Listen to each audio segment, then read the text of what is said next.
Assalamualaikum warahmatullahi wabarakatuh.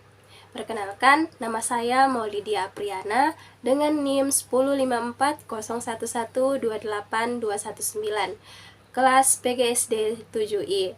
Nah, di sini saya akan menjelaskan bagaimana penggunaan media yang telah saya buat. Media yang saya buat menggunakan PPT bergambar, kemudian saya menjelaskan dengan screen recording dan juga mengeditnya melalui aplikasi KineMaster. Nah, setelah saya mengeditnya, saya mengupload ke YouTube agar memudahkan siswa untuk belajar menggunakan media audio visual ini. Nah, berikut media yang telah saya buat. Assalamualaikum warahmatullahi wabarakatuh. Apa kabar adik-adik semuanya? Kalidia berharap kalian dalam keadaan yang baik, sehat, dan juga siap untuk belajar ya. Hari ini kita akan belajar bersama-sama untuk mata pelajaran tematik kelas 6. Nah, kita masih belajar di tema 4 globalisasi, subtema 2 globalisasi dan manfaatnya pembelajaran ke-1. Mari adik-adik yang hebat, kita belajar dengan penuh semangat.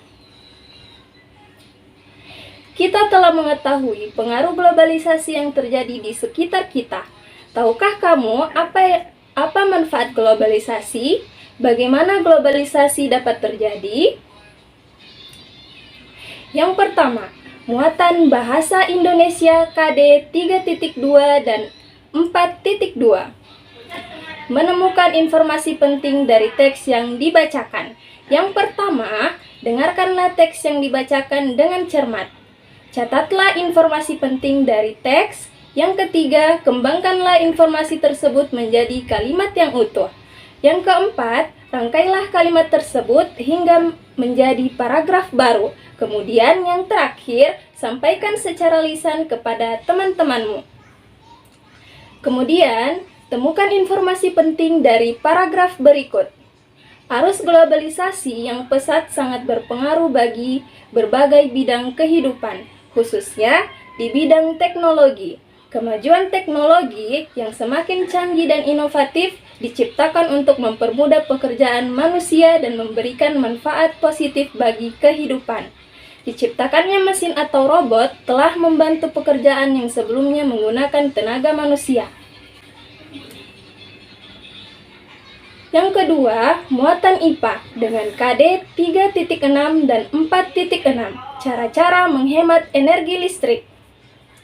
Saat ini, kebutuhan manusia terhadap listrik semakin meningkat.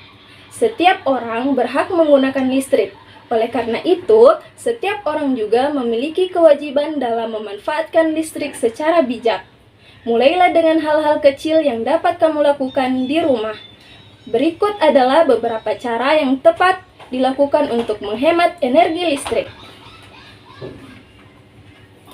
Yang pertama, membatasi waktu menonton televisi. Yang kedua, mematikan kipas angin atau pendingin ruangan ketika udara sedang sejuk. Kemudian, yang ketiga, mencabut kabel dari stop kontak apabila sudah tidak digunakan. Kemudian, selanjutnya, jangan biarkan pengisi daya telepon seluler atau laptop terpasang di stop kontak semalaman. Kemudian, mengganti lampu dengan daya yang lebih kecil. Yang terakhir, mematikan saklar lampu saat kondisi ruangan cukup cahaya. Nah, bagaimana penggunaan energi pada masyarakat Indonesia? Bagaimana dampaknya bagi lingkungan hidup? Ayo kita cermati potongan berita berikut ini. Belakangan ini, banyak bermunculan masalah pemborosan energi. Masalah pemborosan energi secara umum sekitar 80% disebabkan oleh faktor sumber daya manusia yang kurang memahami dampak dari pemborosan energi bagi kelangsungan hidup anak cucu kita mendatang. Selain disebabkan oleh manusia, ada pula 20% disebabkan oleh faktor teknis. Indonesia merupakan negara yang boros dalam penggunaan energi. Bahkan, Indonesia termasuk salah satu negara di Asia Tenggara yang tertinggi dalam hal pemborosan energi. Hal ini tercermin dalam indeks elastisitas energi. Skor Indonesia lebih tinggi dibandingkan dengan negara-negara di Asia Tenggara, bahkan dengan negara maju. Hal ini menunjukkan perlunya masyarakat Indonesia mengonsumsi energi secara lebih efisien dan mengurangi pemborosan. Dampak dari pemborosan energi sebenarnya sudah kita rasakan. Hal ini terasa dari peningkatan suhu global. Meningkatnya suhu global menyebabkan naiknya permukaan air laut, meningkatnya intensitas fenomena cuaca ekstrim, lebih lamanya cuaca panas daripada cuaca dingin, dan hilangnya gletser serta akibat-akibat lainnya. Jika fenomena ini terus terjadi tanpa antisipasi dan penanggulangan, mungkin kelangsungan hidup manusia akan terancam. Nah, ternyata masyarakat Indonesia harus memiliki sikap hemat energi. Bagaimana caranya? Ayo kita lakukan percobaan sederhana berikut ini. Nah, adik-adik, dengan bantuan guru dan orang tuamu, lakukanlah percobaan berikut ini. Adapun alat dan bahan, 1 buah lampu bohlam 5 watt, 1 buah lampu LED 5 watt, 1 buah lampu neon 5 watt, 1 buah dudukan lampu, beberapa buah baterai 1,5 volt, 0,5 meter kabel, gunting, dan isolasi. Kemudian yang terakhir 1 buah kotak atau kardus bekas mie instan. Kemudian langkah kerja. Yang pertama, buatlah satu rangkaian lampu sederhana seri, letakkan kedudukan lampu di bagian dalam kardus. Kemudian yang kedua, pasang ketiga jenis lampu tersebut secara bergantian di dalam kardus. Yang ketiga, amatilah kualitas terang cahaya dari ketiga jenis lampu tersebut. Nah, adik-adik, mari kita jawab pertanyaan berikut ini. Yang pertama, lampu mana yang memiliki kualitas cahaya paling terang? Ya, tentunya adalah lampu LED. Yang kedua, lampu yang mana paling hemat energi? Jelaskan.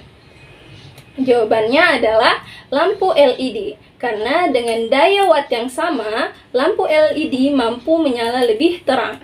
Artinya, jika kita memilih lampu neon atau bohlam, maka kita harus memilih lampu dengan watt yang lebih besar untuk menyamakan tingkat cahaya yang dihasilkan lampu LED. Nah, dengan materi yang saya jelaskan tadi, adik-adik sekalian dapat membuat laporan kegiatan percobaan, yaitu lampu hemat energi. Nama percobaannya adalah percobaan lampu hemat energi. Kesimpulannya adalah lampu LED merupakan lampu yang menyala paling terang, sehingga lampu ini juga yang paling hemat dikarenakan dengan daya watt yang sama. Lampu LED mampu menyala lebih terang. Nah, itulah tadi pembahasan kita di tema 4 subtema 2. Semoga video pembelajaran ini bermanfaat untuk adik-adik semuanya. Sampai jumpa. Wassalamualaikum warahmatullahi wabarakatuh.